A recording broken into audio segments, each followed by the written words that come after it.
এগুলোকে ভালোভাবে ভেজে নেওয়ার পর কুচিয়ে রাখা পটল লতি দিয়ে দিলাম।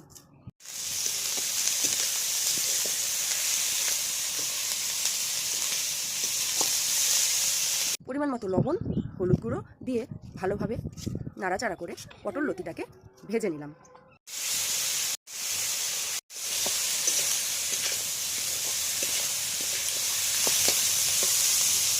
পটল লতি ভাজা হয়ে গেছে, এইবারে ছোটো মটরের ডাল বাটা দিয়ে দিলাম।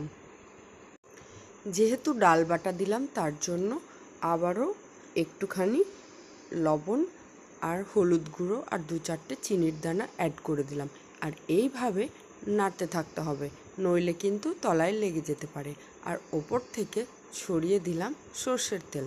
ব্যাস, এইভাবে নাড়াচাড়া করতে থাকবো যতক্ষণ না শুকনো হয়ে আসছে। শুকনো হয়ে আসলেই নামিয়ে নেব আর গরম গরম ভাতের সাথে সার্ভ করে খেয়ে নেব।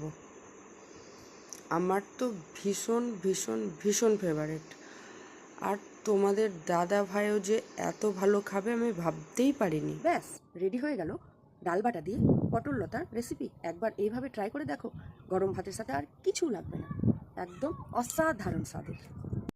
আমার এই রেসিপিটা যদি তোমাদের ভালো লাগে তাহলে তোমরা অবশ্যই ট্রাই করতে পারো।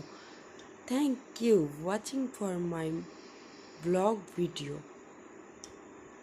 টাটা। অবশ্যই ভালো লাগবে, একবার ট্রাই করে দেখো শুধু।